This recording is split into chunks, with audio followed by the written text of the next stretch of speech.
Okay. Oh, good morning, everybody. Happy Sunday. Happy spring equinox. Equinox, the day of equality, day of equanimity, day of realizing that equanimity, while we say that it's something that should be very simple to exist in, it's not simple at all to get to. And it's not simple at all to maintain, right? That this is the practice, as we say in yoga, that within all of us, there is a place of equanimity that is always there, right? That is never not in that state.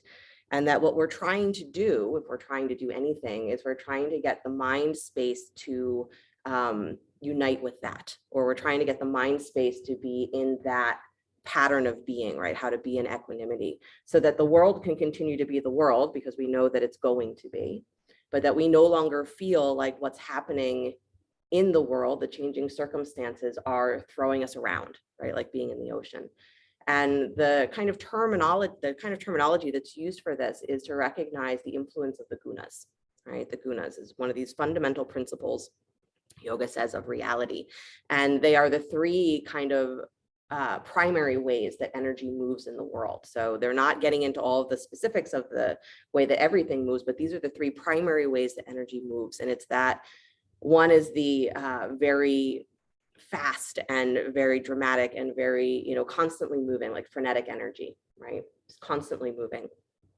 That's the rajas. And tamas is the energy that is inertia, right? It's the opposite of that, the energy that draws everything into stillness, into darkness, into non-movement, right? Steadiness.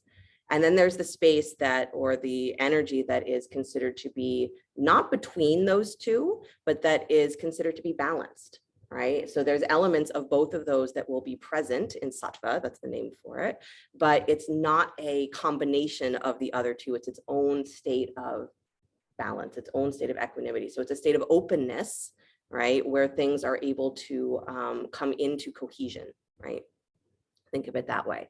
And so sattva is what we are aiming for, our mind to be able to sit in. But throughout the day, and this is true for everything that exists throughout the day, throughout the years, throughout our existence, is there are these fluctuating movements of all of the other two, right? Is that we get those moments where everything is really fast and we don't even know where we're going, but we just know that we have to keep going.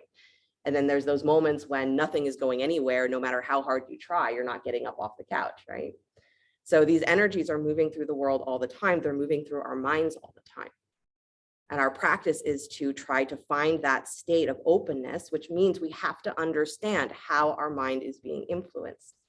We have to be able to recognize when it's in that go, go, go, go, go mode with no goal.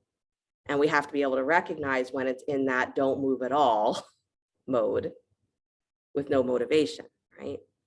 So the thing is not to accept that whatever state your mind happens to be in is, oh, that's just the natural state of my mind. No, that's your mind being influenced by whatever is around you also.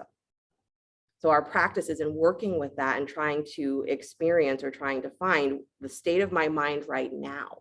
What direction is that state of openness? Direction is that balance, right? And that's what the practice is for, is to bring us there, right? And then we hope, right, the great hope is that if we experience those moments of openness, those moments of balance, those moments of equanimity, is that we'll just stay there. And then we laugh a lot because that's never the case, right? We catch a glimpse of it and then we're like, oh, but then there's something else to do, and we run off to go do that instead. So finding it is one thing, and then being able to actually let yourself stay is something else entirely. Because if you have hit those moments, even a little glimpse of where that openness or that feeling of non-effort happens, usually our brain goes, oh God, what is this? And immediately looks for something else to grab onto, right? So it's a challenge to become comfortable in equanimity. We think it should be easy. It's a challenge to become comfortable in equanimity. So that's why we're here, right? A comfortable seat if you're not there already. So today being the day of, right, nature's way of coming into equanimity, the day to start to find for yourself what is renewable in you and what is renewable in a way that it continues to bring you or hold that state of openness or equanimity in you. So with the eyes closed, to become aware of your breath. been saying it a lot this week, that as you breathe, let yourself just really open to the experience that the inhale is allowing yourself to become flooded with breath.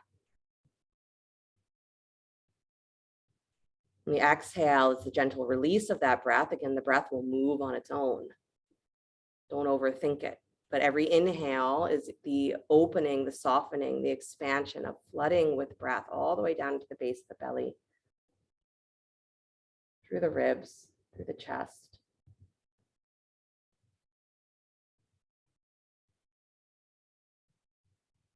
So I don't know the exact date, but the celebration of Holi, Hindu celebration of Holi has recently occurred. It happens around the spring equinox.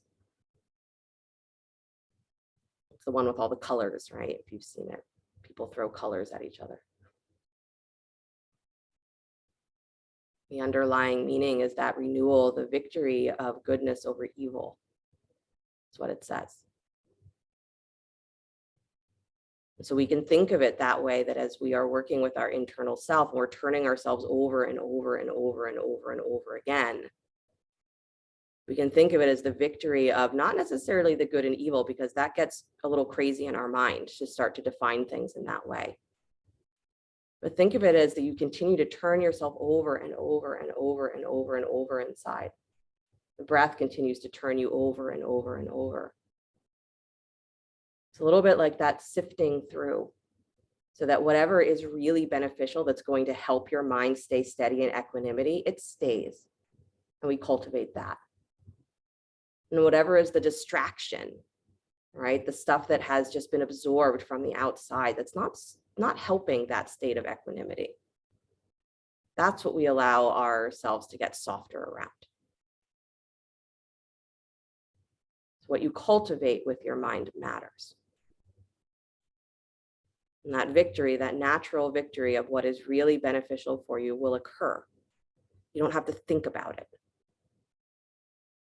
You got to breathe a little deeper. One more full breath. You can flood yourself with the breath. And then as you exhale, bring the hands together in front of the heart center, palm to palm. We'll open with the sound of Om. Deep breath in.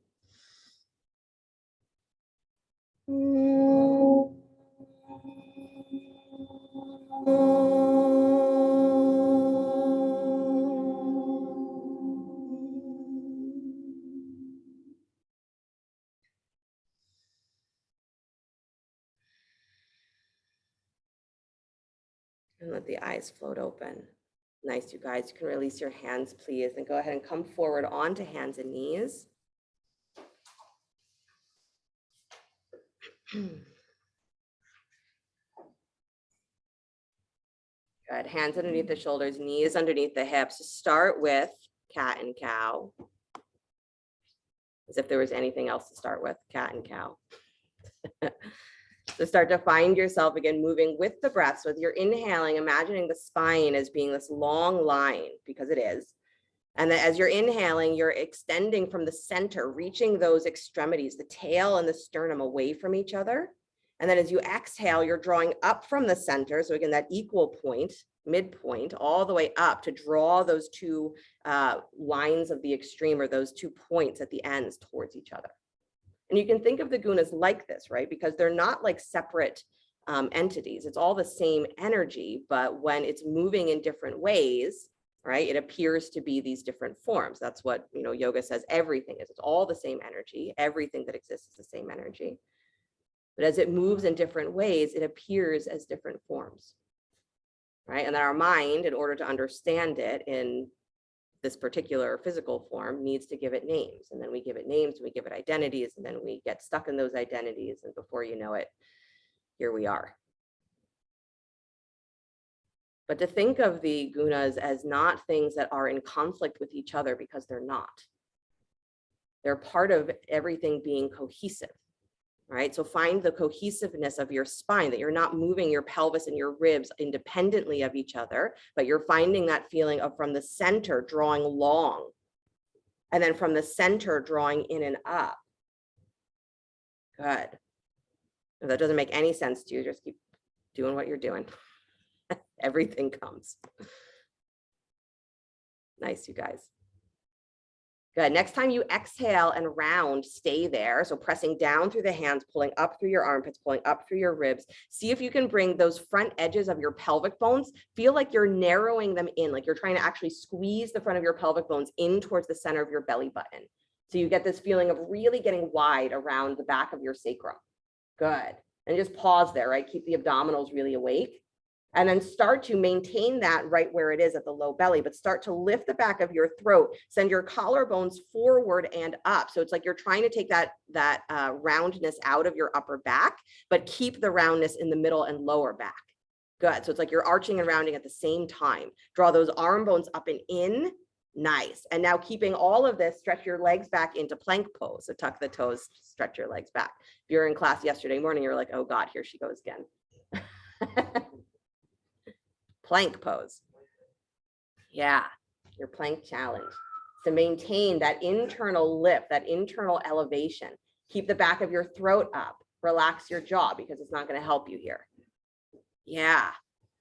Nice, you guys. And this is really the equanimity, right? Everything being really engaged, but you relaxing around the engagement and not worrying about how long am I going to be here.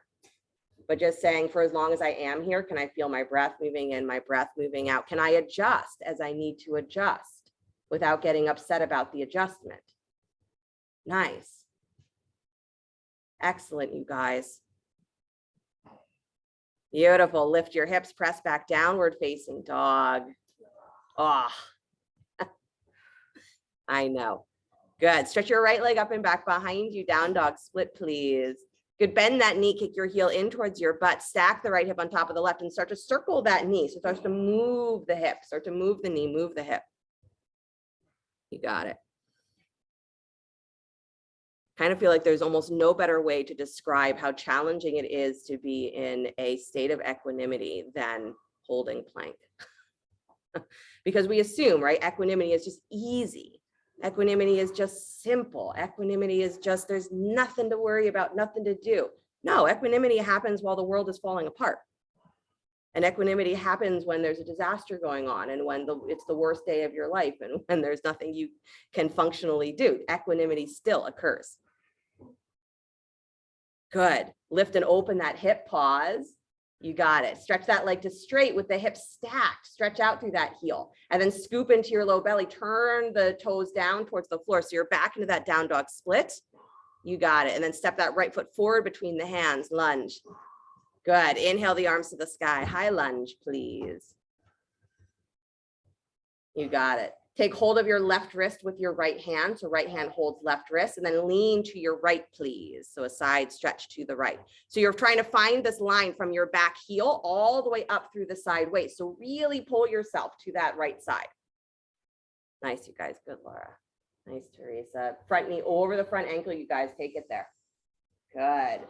And then come all the way back up to center, please. Stretch your arms reaching back behind you as you take your torso parallel to the floor. Good. Palms facing each other. Thumbs are going to point down. So press the palms towards each other. Squeeze those lower arms, upper arms. Good. And then try and lift your hands higher. That's it. And now lift your shoulders up and wide. That's it. And keep squeezing the arms. Pull your low rib cage in. Squeeze the arms. Lift the back of your throat. Good. Like a hovering plank pose, right? Good. Excellent, you guys. Then sweep the arms forward and up, back up to high lunge. Deep breath. I know, you got it. Good. Take the right hand to hold your left wrist, please. And pull to your, nope, sorry, other way. Left hand holds right wrist, pull to your left. So stretching the other way. Nice. I know, is your front leg getting a little tired? Squeeze your feet towards each other. You got it. Come back up to center, please. Release the hands all the way down to the floor. Nice. Drop the back knee, please. And then take that right leg to straight, Ardha Hanumanasana. So take that left hip on top of the left knee. Right leg comes up on the heel, Ardha Hanumanasana, half split. Good. Walk your hands forward any amount towards that ankle. You got it. Drag back and up. So you're drawing the low belly up and in. Draw your thigh creases up and back. Nice, you guys. And forward fold. Excellent. Equanimity, a state of being not in attachment or avoidance, a state of not trying to do anything, but yet allowing everything to happen. Can you even imagine that state? The truth is that probably no, right? That anything that your mind tries to imagine, it's going to imagine it the way that it would like it to be, not the way that it actually is, which is why it's so shocking when we do have moments of equanimity, because we're like, never would have looked for that. Deep breath in, lift up onto your fingertips, get super long through your spine, send your tail up and back. Got it. Good, you guys. And then bow forward again and walking the hands all the way back and up. Take that right heel back underneath the right knee. So come back to a lunge. Good. Lift your back knee up.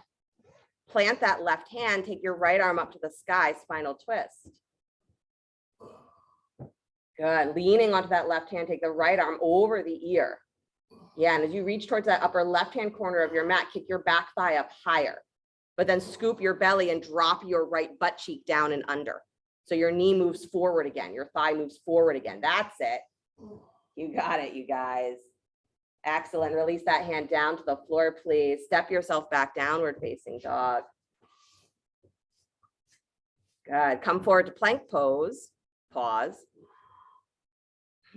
Potentially for eternity. We'll see. But find yourself in plank with that same feeling of continuing to elevate away from the floor, continuing to lift up, right? So that energy of trying to move really fast through a pose, you think of that as Rajas, right? Okay, I'm here. What's the next thing? Rajas, I want to just keep moving. Tamas, I'm here in the pose, so let me collapse as much as I can. Let me get out of this as much as I can. Tamas. Sattva, I'm here in the pose. Maybe I should be completely here in the pose. Feeling where it is uncomfortable, but also empowering, feeling where it's scary, but also relaxing, feeling where I just want to get out of it, but I don't have to move because of that thought. Excellent, you guys. Lift the hips up and back, downward facing dog. You got it. Left leg up and back, down dog split. Bend the knee, kick your heel in towards your butt, stack the left up on top of the right, and then circle that knee, so rotate.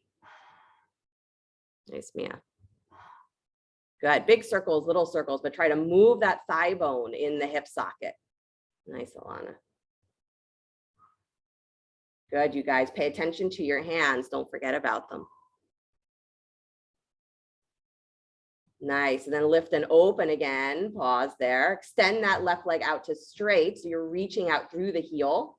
And then scoop into your low belly. Turn those left toes down towards the floor. Yeah. Excellent. And then step the left foot between the hands, lunge. Good. Inhale the arms up to the sky, high lunge. Whoa. There you go, Ann.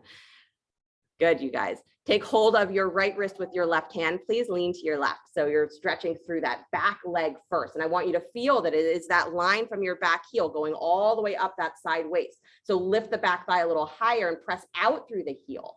Good. So you're leaning to the left. Awesome, you guys. And then bring yourself all the way back up to center, please. Release the hands as you drop your torso parallel to the floor. Stretch your arms back behind you. Don't interlace the fingers, though. Just turn the palms towards each other and squeeze. So you get all of the energy of interlacing the fingers of that position, but you don't get the restriction. Lift the arms or the hands a little higher. Roll your arm bones, the top of your arms up and back. So your upper spine gets a little longer. And squeeze. Good. Feel the low belly draw up away from your thigh. You got it. Nice. And then swing the arms forward and up all the way back up to high lunge. Really good, you guys. Right hand holds left wrist. Please lean to your right. So now stretching that front thigh or that front hip. Good. Nice, nice, nice. Equal weight in both feet. If all of your weight is going into that front leg, that's why it gets so tired. Squeeze your feet towards each other. Yeah. And then come all the way back up to center. Please release the hands down to the floor. Nice job. Drop the back knee and then move your right hip backward. So it's on top of that right knee. Take your left leg forward straight. Ardha Hanumanasana. Blocks under the hands. Great idea. So you're up on the heel of the front foot. You got it. And then walking the hands forward any amount towards the ankle. Good. Try not to let your butt fall backwards towards your heel. You want to try and keep that stack where your hip is directly in line with your knee. That's it. Nice, Emily. You got it, Heidi. Good. So Meredith, half split. Looks like you're in Anjaneyasana. So Ardha Hanumanasana, half split. There you go. Nice, you guys. Keep sending your butt up and back. Beautiful. I was saying yesterday how I've been thinking a lot as the spring equinox being, you know, the start of the spring season, and how excited my daughter is whenever we're walking now as she sees little, you know, the first flowers starting to come up, and she has to go observe them. She says she has to make sure that they're doing okay. So she runs up to every little leaf popping up out of the ground to make sure it's doing okay. And she's very excited for my mom's tulips to come out. She's ready for them. But this idea of the perennial plant, right? So not the plants that are brand new that you're like, oh, this year I'm going to plant this and hope that they survive, but the plants that have been through winter, that they've had to go deep underground and figure out how to survive as conditions continue to freeze and ice and snow and this and that, but they come up again. And they don't come up the same that they did last year. They come up based on that experience and based on what's happening right now, right? If you have perennial plants, they don't show up every year exactly the same. This concept of renewal is that's what our mind needs to learn, is that we're not trying to keep things the same, but we're trying to rebuild continuously what's really true about our lives, really true about us, that renews itself based on the conditions that now exist in the world within you. Take one more breath here, lifting up onto your fingertips, get really long. So if you think about that as you as the perennial flower, right, is maybe you come up a little beaten and battered because you've had a rough year. But what comes back up is that much more potent and powerful because it's been through that wintering process. Good. Exhale, bow forward again, and then slide that left heel back underneath the knee. Good. Lift your back knee up. So you're coming back into a lunge. Make sure your front knee is over your front ankle here. And then right hand plants, left arm to the sky. Come up to that twist. You got it. Leaning onto that right hand. Take the left arm over the ear. Reach on the diagonal. So really stretch through your side waist. Good. And then kick your back thigh up a little higher. Nice. And then scoop into your low belly and send that left butt cheek down and forward. So you're going to bring that thigh more towards parallel. And then open the chest again. You got it, Kristen. That's it. Nice, Debbie. Good. Release that hand down to the floor, please, you guys. Step yourself back, downward facing dog. Good. Come forward to plank pose, upward push up. Pause. I know. Lifting the back of your throat. Good. Don't let your elbows lock here. So you're pressing through your hands, but feel that there's a softness around the elbow joints. Kind of like if you try and stand with your knees locked, is eventually you're going to pass out because it messes with your circulation. Lift up the back of your throat. So being in that locked position does not help us, but it's what the mind does when it thinks that something's going to be too difficult. So don't lock yourself in. Feel yourself elevate from inside, even if that feels like it's very difficult to do. Good. One more breath. Lift the back of your throat. Beautiful. And then drop the knees to the floor, please. Child's pose. Do whatever you'd like with your arms. If having the arms extended in front of you feels good, do that. If the shoulders feel a little fatigued, bend the elbows maybe a little wider and make a pillow with your hands. If the shoulders are really fatigued, maybe reach back for your feet. Good. That nature of being able to rise again and again and again and again and again, regardless of circumstances, that this is part of what equanimity is really about. I was also talking this week about the idea of the sun and how the sun is the witness for everything that occurs. Everything that occurs in the world, the sun is a witness to. And it's a witness in that state of equanimity where when something terrible is going on, the sun doesn't say, I'm just not going to rise today. I'm just not going to shine. Never does that. In the same way, we have that energy within us that says, regardless of circumstances, I get up, I'm here. So can I allow myself to shine as naturally as I can? Not in spite of everything that's going on, but because of everything that's going on. Because of that, I will be everything that I can possibly be, because to do less makes the whole thing less. Take one more breath, really dropping your pelvis down towards your heels. And then walk yourself back up onto hands and knees. Come back to downward facing dog.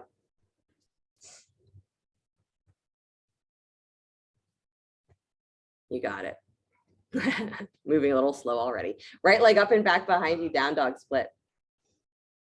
Good, nice, you guys. Bend the knee, kick your heel in towards your butt, stack the right hip on top of the left. Really open, open, open. Nice. Good, you guys. Then stretch that leg all the way to straight with the hips stacked. Reach out through the heel, scoop into your low belly, turn your toes back down towards the floor, back to that down dog split. Good, then step the right foot forward between the hands. Lunge, walk your hands forward, step up to standing split, lifting the left thigh parallel to the floor. You got it. Standing split. Good. Having something underneath your hands is a great idea. Make sure those left toes are turned down towards the floor. You got it. And then bend your left knee, kick your heel in towards your butt. Start to stack your left hip on top of the right in your standing split. So it's like you're moving towards an Ardha Chandrasana. Watch that that right butt cheek doesn't start to curl in or forward. Pull your thigh back and wide. Good. So it's going to feel like that left knee is swinging forward towards your belly. Beautiful. Now extend that leg all the way out to straight. Plant that right hand. Start to take your left arm up to the sky, coming into Ardha Chandrasana. You got it. You got it, Mark. Press into that standing heel. Yes, there it is. Good, you guys. And then very gracefully bend that left knee again. Reach back for the foot or the ankle, or just take your hand to your lower back, opening the throat. Nice, nice, nice. Good, Jen. Good, Harriet. You got it. Nice, Teresa. Nice, Valerie. And then extend that leg all the way back out to straight. Excellent. And then very gracefully step all the way back to warrior two. So bend that standing leg. Take the left leg back behind you to the floor. Good. Front knee over the front ankle. Arms come wide. Letter T. You got it. Left hand drops down the back thigh. Right palm spins up and back. Reverse warrior. Good. Nice, you guys. Great, Elisa. Good, Anne. Nice, nice, nice. Come back up to center, please. Arms out wide. And then reach behind you. Interlace the fingers this time. Turn your ribs towards the top of your mat. And then bow inside your front knee, stretching the arms up and over any amount. So back heel stays on the floor. Good. And I want you to, again, scoop into that low part of your belly. Send your right butt cheek under and forward so that you get a little deeper into the lunge, and then press through that baby toe of the back foot. Drop your head to the floor. Go. Yes. Almost there, Judy. You got it. And then release the hands down to the floor. Excellent. Spin your back heel up, please. Good. Step that left foot forward just a little bit. Take both legs to straight. Parsvottanasana. Use blocks underneath the hands if you'd like.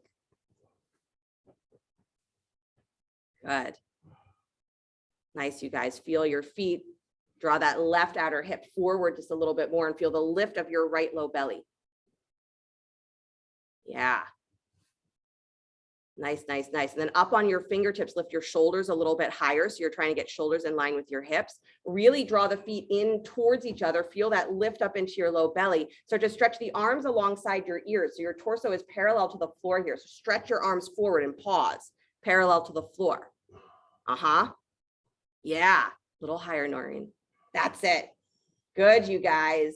And then continue that stretch, come all the way up to stand, reaching, reaching, reaching, reaching, reaching, reach for the sky. I know. Good. Find your feet, lift your hip points, front hip points higher, drop your tail. Good. And now reach behind you, interlace your fingers at the low spine again. Keep your chest nice and lifted. And as you exhale, bring yourself back forward, forward fold. Pause at that midway point. Good. Lifting through the back of your throat. Pause halfway. Good. Rolling the arm bones up and back again. Nice. Now continue that stretch if you'd like, continuing to reach through the front of the chest as your tail goes up and back. Remember, your spine is all one piece. Good. Really nice. And then release the hands down to the floor. Great job, you guys. Walk your hands just a little bit towards your right, towards the baby toe edge of that front foot. So you get just a little stretch on that outer thigh. Yeah. Nice, nice, nice. Just a little. And then walk yourself back towards center, please. Nice job. Bend that right knee, step back to downward facing dog.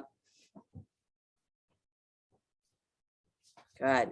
Vinyasa if you'd like, or take a couple breaths in dog or child's pose. If you're doing the vinyasa, you're coming forward to plank, pausing there for at least a breath, and then lowering down to your belly or into chaturanga, coming forward to cobra or upward facing dog, and then finding your way back to downward facing dog.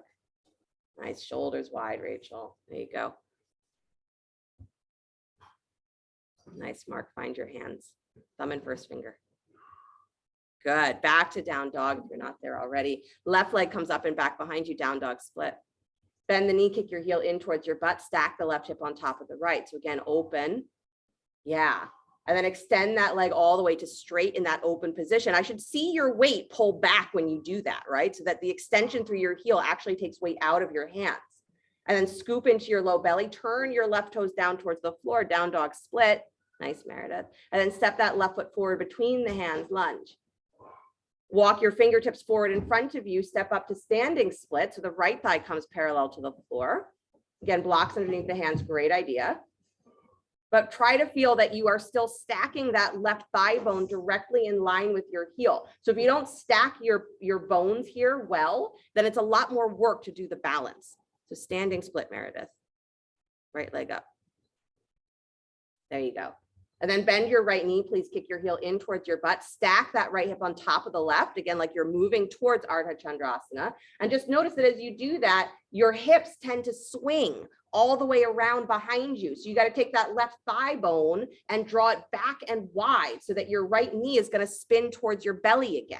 You're going to say, well, that doesn't feel like as open as I can get. No, but this is equanimity. This is equality, right? It's not to go as far as you can. It's to find where balance is. Now start to extend that right leg to straight. You got it. Plant that left hand. Start to take your right arm up to the sky or to your hip, if that's where it's staying today. Ardha Chandrasana.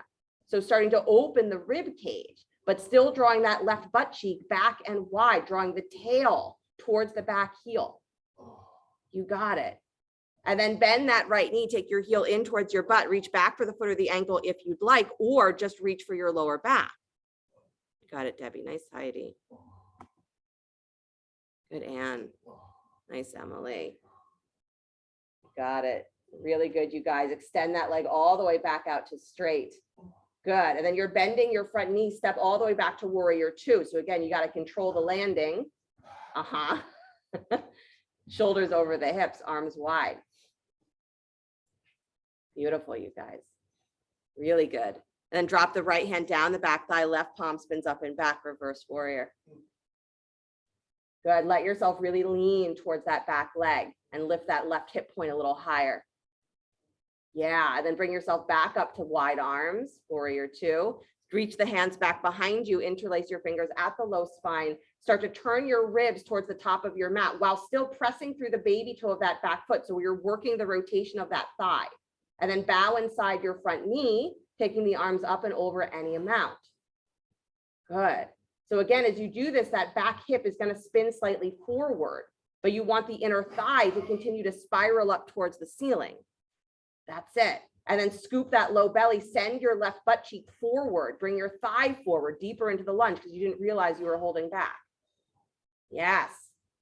Nice. Release the hands down to the floor, please. Good. Spin your back heel up. Step your right foot forward just a little bit. Parsvottanasana.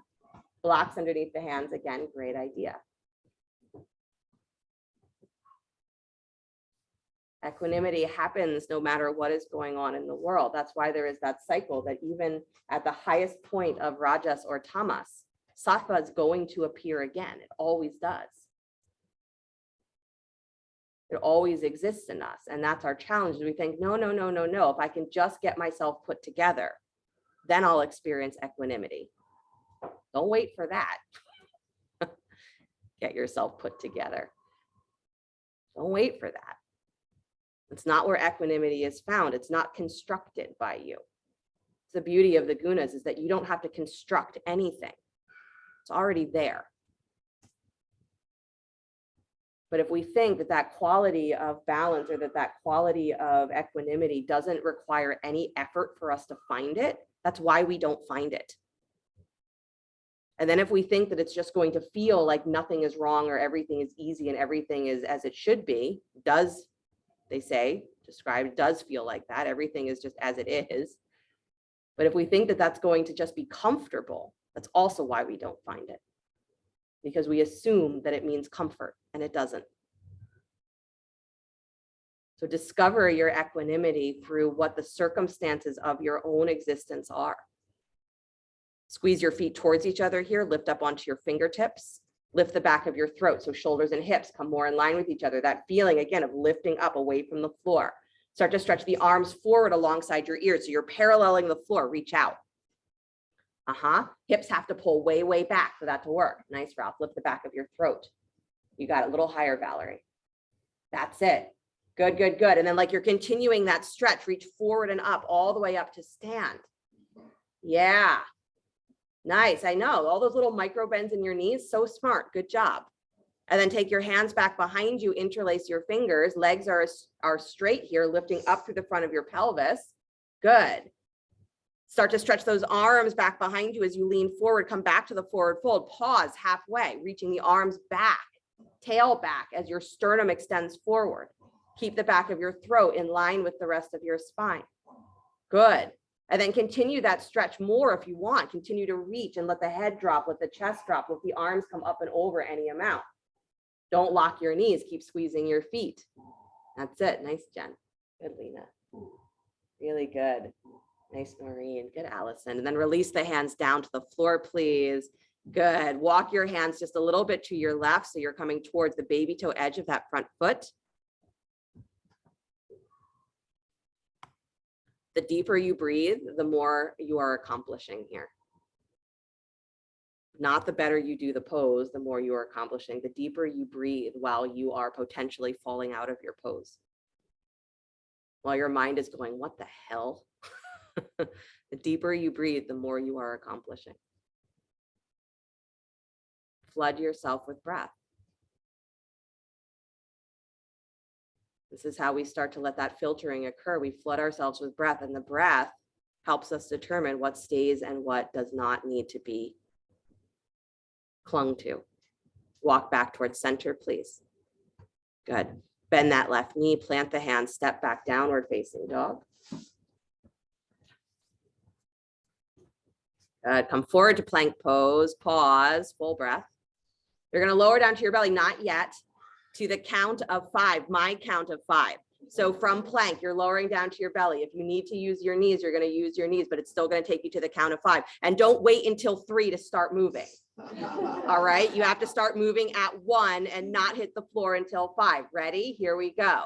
Lower down. 1, 2, 3, 4, 5. Good. Point the toes back behind you. Rise up, cobra, lift head, neck, and chest. Yeah. Good. Release back to your belly, please. Now you're going to rise up to cobra to the count of 5. My count of 5. Don't wait until 3 to start moving. Don't find the end of your extension until at least 5. Ready? Press down into your hands. Rise up. 1, 2, 3, 4, 5. Notice if you had way more to go and you didn't even get there on 5. It's fantastic. And then release all the way down, please. Nice job. Press back up onto hands and knees. Come back, child's pose. I know, I have a million ways to make things miserable. A million ways to play with your mind. All the things you think that you can't do, that you can't be.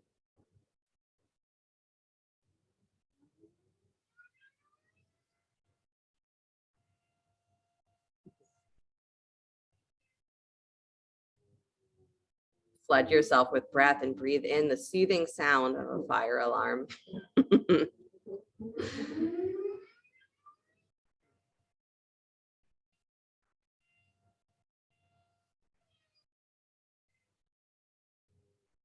Perfect. You guys take a little walk over your right thigh, please. Belly over the right thigh.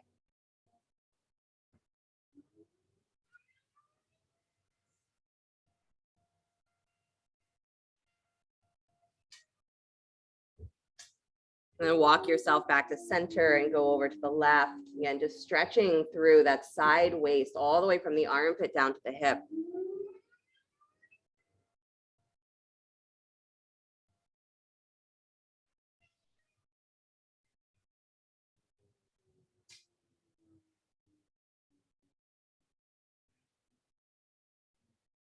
I've been using the flower metaphor, of course, because it makes sense for spring, but of course I don't know this for a fact because I have not recently been a flower that I'm aware of. But my assumption is that when a flower grows, is it doesn't grow wondering if it's going to look the way that it's supposed to, or if the bees are going to like it, or if maybe it would be better if it tried to be a different kind of flower, right? Pretty sure that it just does its best to be exactly what it is. Walk back towards center, please. Right, that this is sort of that state of equanimity, is that if you're not trying to figure out how to make things better or different, then you can really receive everything that is just right here. And yoga promises us that when you do that, then you find that there's really nothing that is missing, but you start to learn all of the ways that that balance can be maintained, where it can be enhanced, where what you are is exactly what is supposed to be there in that moment. That's equanimity, right? It's probably not satisfying. It's not supposed to be. Walk yourself back up to hands and knees, downward facing dog. But to be like that flower that says your job, and Swami Satchidananda says this, he says your job is to just bloom. Flower doesn't worry about all the other stuff. It says my job is to just bloom. The bees will come. If I am what I am, as best to the best of my ability, as completely as I can be, then everything else that's necessary for my fulfillment will come, because that's how nature works. Right leg up and back behind you, down dog split. Bend the knee, kick your heel in towards your butt, stack your right hip on top of your left. Come up on your right fingertips here. Some of you will feel very excited here to flip your dog. So bring that right foot to the floor back behind you and stretch your right arm up to the sky. So it's like you're almost in halfway to wheel pose. Yeah, maybe you'll turn off the air filter with your feet. Good, chest to the sky, open. You got it, Beth. Nice, Marlene. Excellent, Meryl. And then go ahead and unwind, bring yourself back to down dog split, stretch that right leg up and back. You got it. And then bring that right knee forward and wide, pigeon pose, knee towards your right wrist. Thank you. You're welcome. Turn that left hip forward, forward, forward, forward. Press into that right shin. And then go ahead and let yourself walk forward. Find your resting position, either on forearms or blocks. Whatever you like.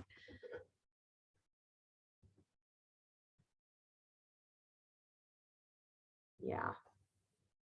Snuggle up in your pigeon pose.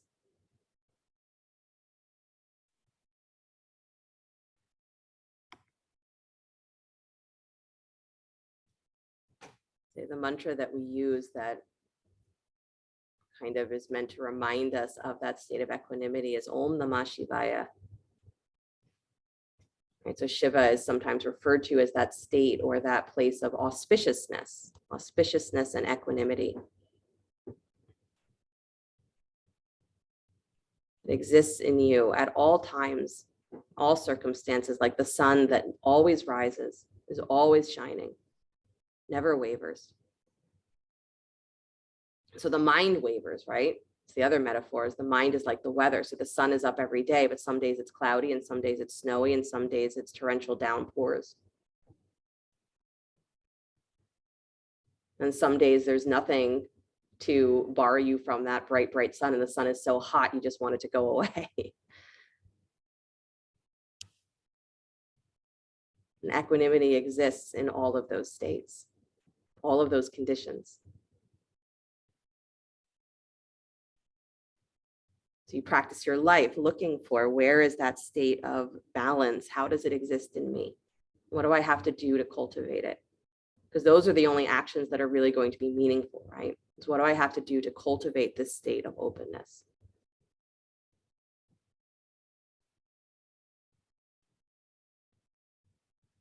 It's great to know, oh, my mind loves to be excessively busy. Don't let it stay that way. My mind loves to check out and be in a state of somewhere else. Don't let it stay that way.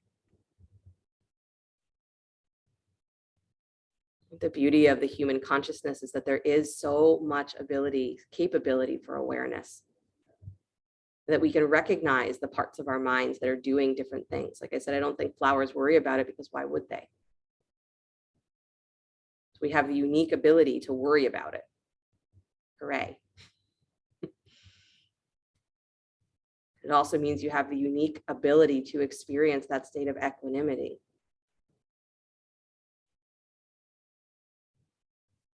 To experience reality fully as it is.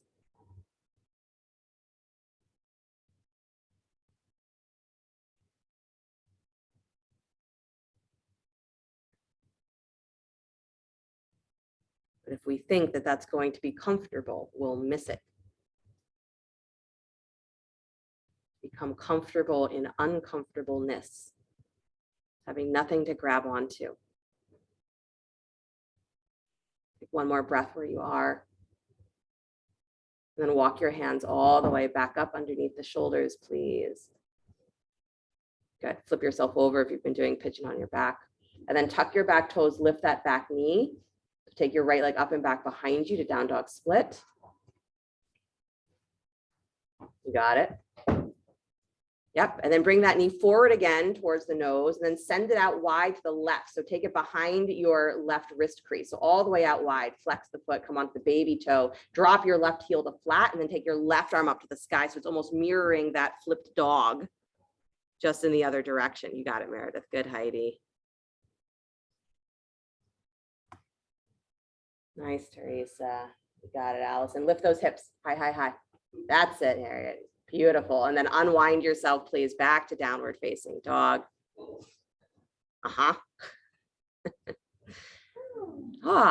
Left leg up and back behind you, down dog split.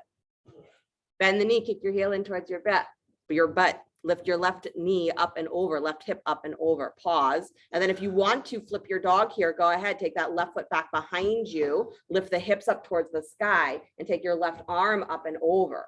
Again, pushing into the ball of that foot. Take the hips open, open, open, chest open. Really nice, Laura. Good, Maral. Nice, Emily. Really good, Valerie. Beautiful. Nice, Judy. And then unwind yourself back to down dog split, please. I know that transition is really what I want for you, not just the pose. And then bring the left knee forward and wide for pigeon pose.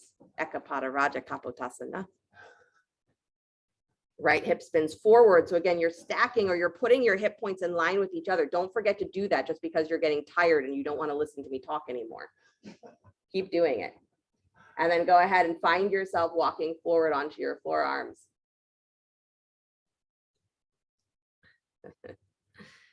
Or onto your elbows or blocks, whatever you're using. Yeah, no matter how tired you get, pay attention to yourself.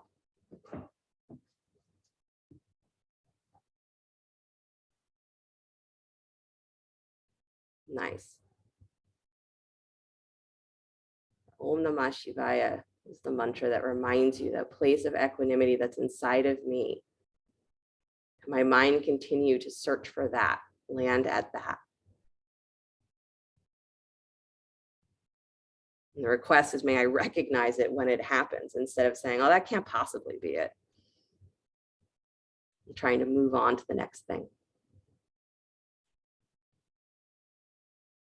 To know that equanimity happens in all conditions.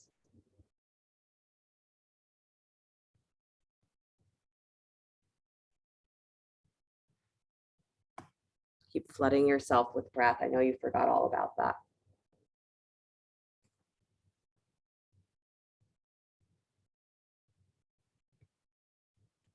The spring renewal, what we call the victory of whatever we are associating with good over evil.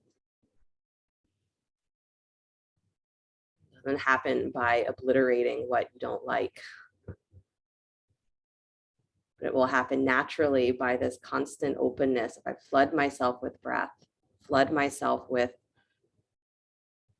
awareness, And from that, I can determine what is really helping to renew and feed and uplift my life and what isn't.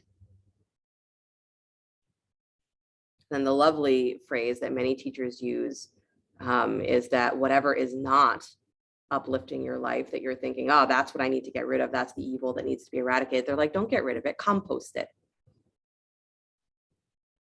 Use it as the fuel for you to cultivate what you know is feeding you. Use it as the opportunity to say, I'm turning my awareness now in this other direction. Right? Compost it. Don't waste anything.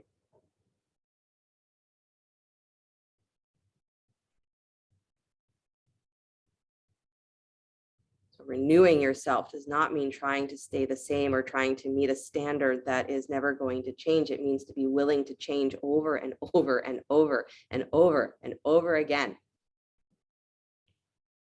Every breath you change. Every time you blink your eyes, it's a new world. Take one more full breath. And then start to walk your hands back underneath your shoulders, please. Good. Tuck the back toes, lift the back knee, flip yourself back over towards your belly if you are on your back. Take your left leg up and back to down dog split. You got it. And then bring that knee forward towards your nose, please, and then send it out wide behind your right wrist. Split the legs as wide as you can. So pull the feet away from each other so you have a nice wide base. And then take your right foot flat to the floor. Good. Right arm up to the sky. Push into both feet to lift your hips. Yeah, don't make it all about your shoulder here. Lift up through your pelvis. Nice, Harriet. Nice, Lena. Nice, Ralph. Nice, Alana. Good, Noreen. Nice, Allison, Rachel, Mark, Teresa. Great job, everybody. Unwind yourself, please. Taking that left leg back to downward facing dog. Yeah, you got to use a lot of low belly, hip flexor stuff for that. Good. Drop the knees to the floor, please. Child's pose. Knees wide, big toes together to touch. Ay, ay, ay.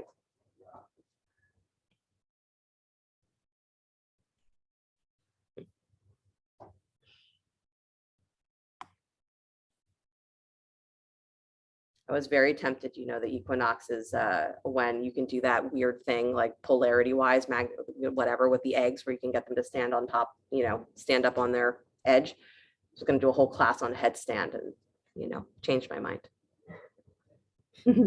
But go ahead and come on up. I am going to give you a chance to go upside down. So if you love that idea and you want to do some headstand here, you can. So an opportunity to go upside down in any way that you'd like. Nice, Alana, love it. If you have a wall and headstand, handstand sounds good to you, go for it. Shoulder stand, great option. Legs up the wall, perfectly valid. You have no wall and you just want to place a block underneath your sacrum and send your legs up to the sky, or even just be in supported bridge. That's great. Nice, Rachel. So find your upside down in some way. Good.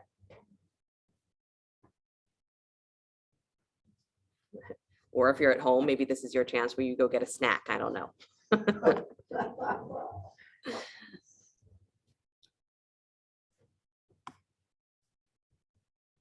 Nice, you guys. Beautiful, Heidi.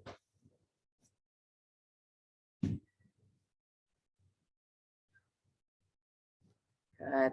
Inversions are a very interesting place too. If you're used to using a wall, see what happens if you only keep one foot on the wall and try and take the other one away. So you start to find that feeling of free balance, which feels like a lot more work because it's not as secure, not as steady. It's not about knowing where the wall is, but it's knowing and feeling where you are in space.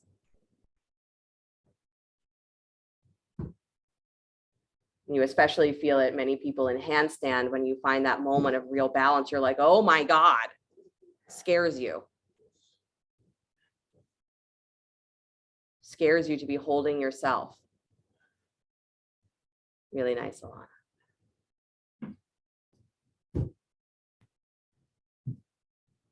And equanimity is like that, right? We catch a glimpse of it and it scares us and our mind just looks for something else to grab onto. So we practice. I find that state of openness and I try not to grab on.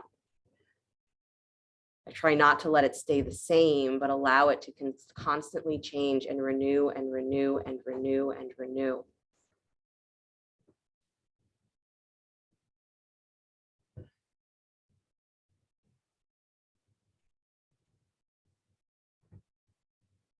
Really good, you guys. Maybe make it a goal if you usually use a wall in your inversion that this is the year that you learn to not use a wall.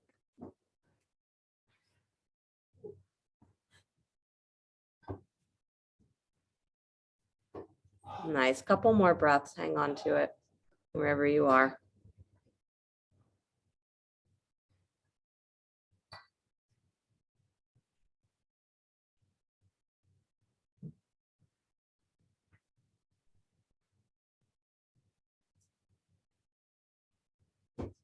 Nice, Heidi.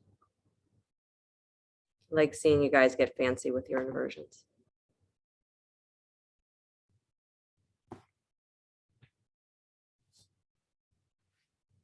Good. And then when you feel complete, you've had enough, slowly come down out of your inversion, maybe drawing the knees in towards the chest, rolling down the spine slow. If you've been in shoulder stand, give yourself a moment where you either relax in child's pose or sit back on your heels, or if you've been in shoulder stand where you just let the spine rest, the feet flat.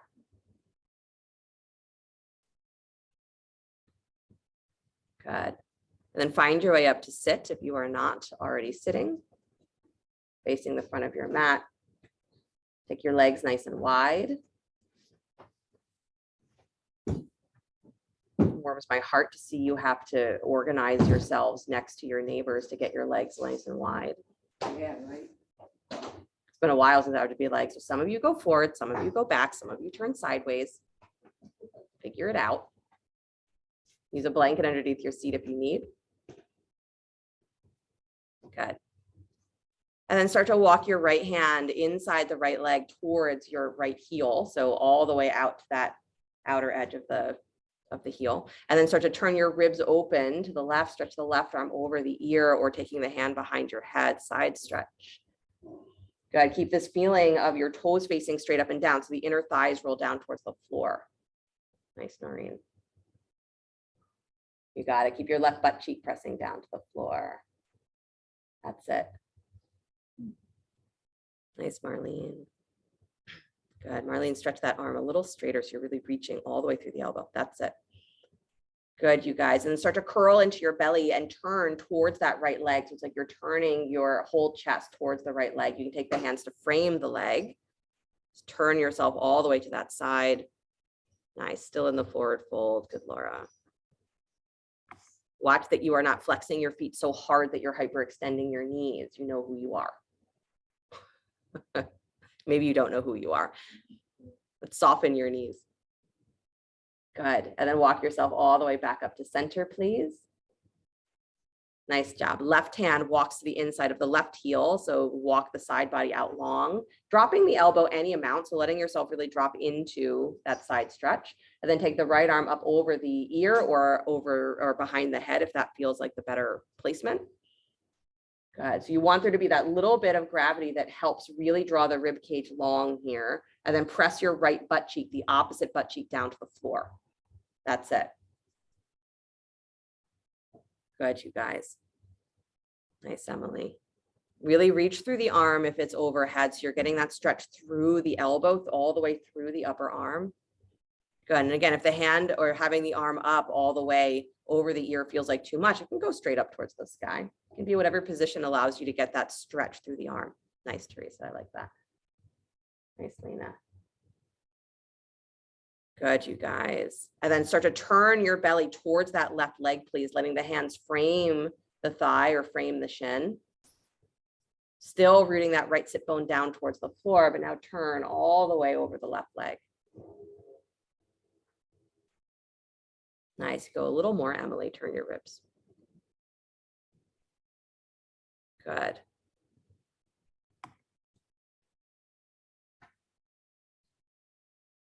Awesome, you guys.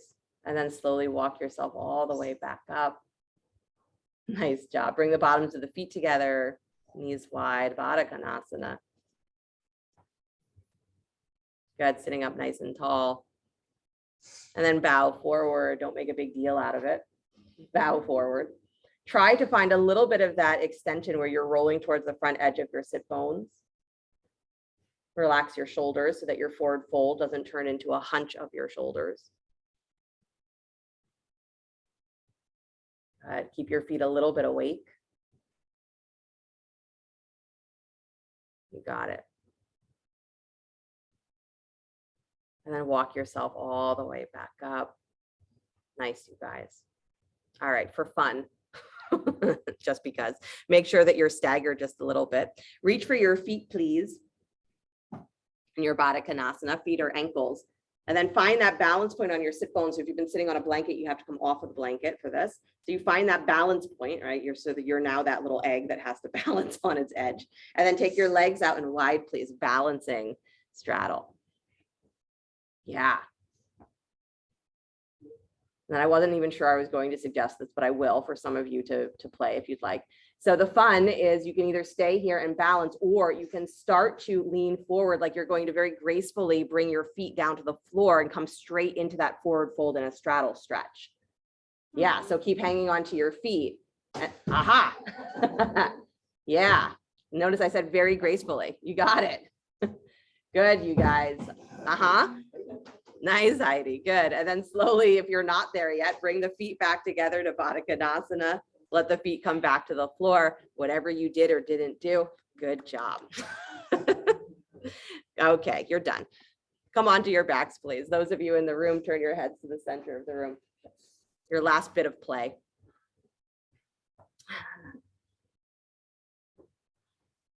Last bit of, no matter how tired you get, keep paying attention, right? Maintain awareness. On your backs, please. Good. Bring the feet underneath your knees, arms alongside you. So bend the knees, please. Plant the feet. And as you inhale, lift your hips up into bridge. Take your arms up and over the ears at the same time. So you're reaching up alongside the ears as your hips lift. And then as you exhale, release the hips down to the floor. Release the arms to the floor. Yeah. And then inhale, lift up, taking the arms up. And exhale, release the hips, release the arms. And try to make this feel like you're actually massaging your back here as you do this. So it's not a forceful, I push my hips up and then I drop my hips down, but it's that trying to, again, flood yourself with breath and feeling the spine peeling away from the floor and then relaxing that peel back down to the floor. So try and find that little bit of feeling of articulating your spine as you come down. So a little bit of that rolling through the spine. Good.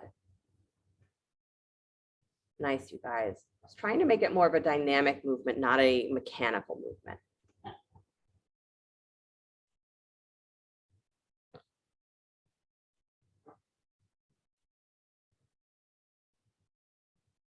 Remember, the deeper you breathe, the more you are accomplishing. Doesn't matter what the form of the pose looks like, the deeper you breathe, the more you are accomplishing.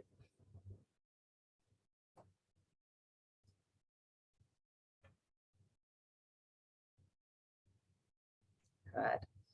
Couple more breaths.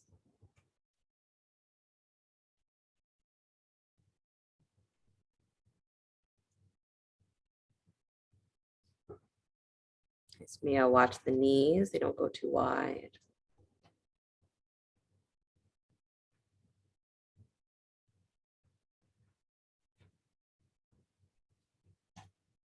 And the next time you exhale and your hips find the floor and your hands find the floor, just stay there. Feel the breath for a moment as it rises through the belly all the way up towards the chest. Then follow it even on the exhale as the chest starts to soften, the belly relaxes. All the way down to the base of your tail, feel that relaxation. And then inhale, the flood of breath comes back. Expanding, expanding, expanding. And then again, you follow that sensation of exhale, of emptying. Follow it with your mind so that you're not just thinking the thought empty, but you're feeling the experience of emptying.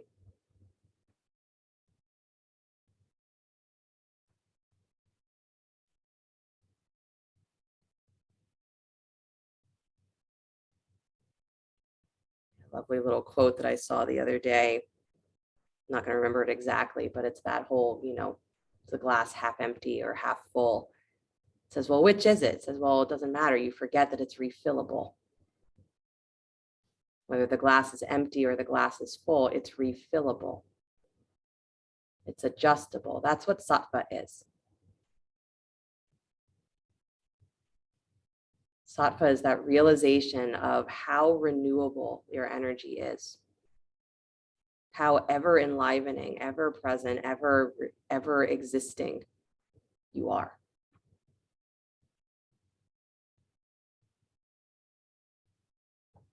That openness is what we call equanimity.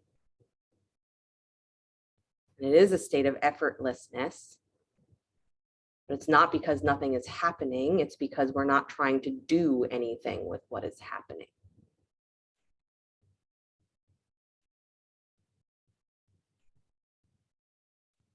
You feel how your mind maybe slides through that. And if you catch a glimpse of it, do your best to breathe deep and just stay.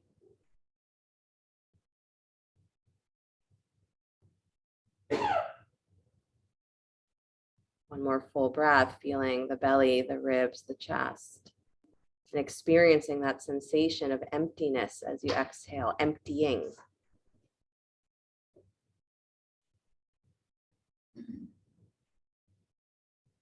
Really good.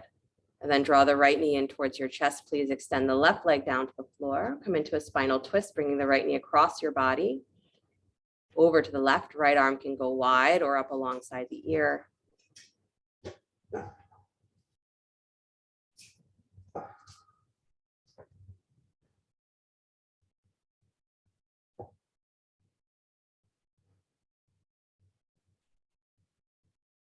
And then slowly come back to center, squeezing that right knee in, and then releasing the right leg down to the floor. Bring the left knee in. Come into spinal twist, bringing the knee across the body. Left arm goes wide. Watch that as you do this, right? Sometimes there's a tendency that that extended leg kind of slides forward of where your hips are. So try to keep that extended leg almost pulling backwards to stay in line with your hips.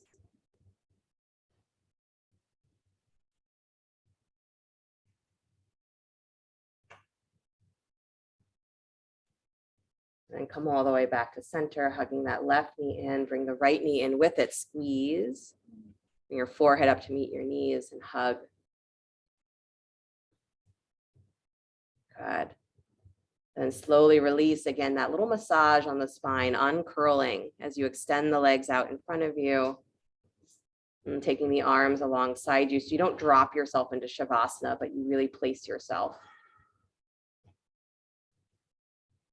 Bring the palms to face up.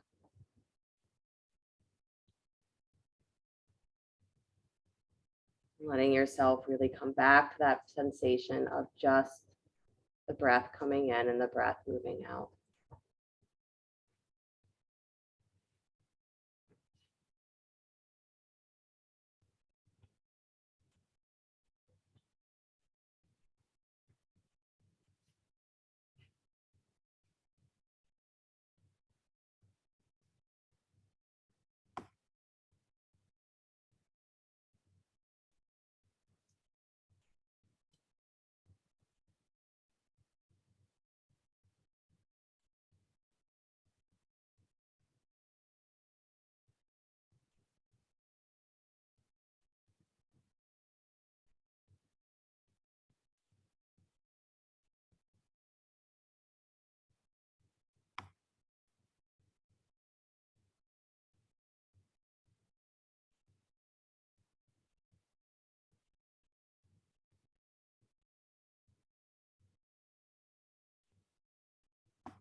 Very gently feel the breath get even deeper. Let the body begin to stretch and move, whatever ways serve it well. And as you're ready, draw your knees in towards your chest and roll to your right side. And take a moment there before you begin to push the floor away. Come back to an upright seated position.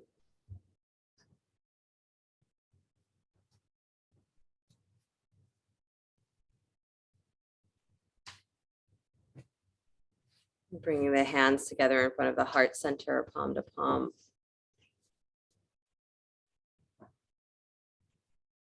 The practice is to know that you have this capacity for equanimity that exists in you at all times, that it's an innate gift, it's an innate part of your consciousness. That's step number one, is know that it's there. And step number two is to know that your mind is being influenced at all times by the outside world. So that our attempts to find equanimity are not to get away from the changing circumstances, but to know that equanimity exists within and around all of those changing circumstances. There is never a moment when you are without the ability to inwardly stay, to be with what is here right now and stay. You are never without that ability. It's not usually comfortable. It's not usually easy. It takes time and practice to experience that and to be willing to stay with it. That's why meditation is a thing. But to let yourself relax into that knowledge that it's not about you doing everything right that gives you that state of equanimity. It's not about things happening in the way that you hope that it will that gives you that state of equanimity. It's that you are always passing through that state, but your mind is busy. So as the mind gets a little quieter, you become like that flower that says, I don't know, but my job is to just grow. My job is to just bloom. And you become like the sun that says, I don't know, I can witness all of this and my job is still to just shine.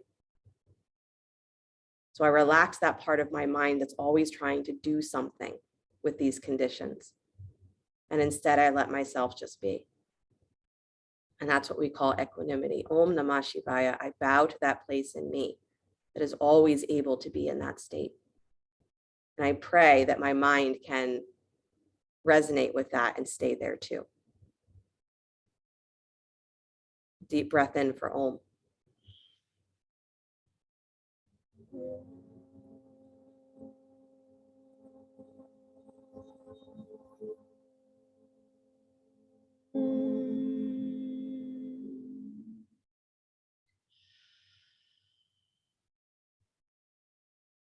Sliding the thumbs up to the space between the eyebrows. Namaste. Thank you guys so much. You did really great work today. Happy Equinox. Go play. We will see you soon. Thank you. Thank you. You're welcome. You're welcome.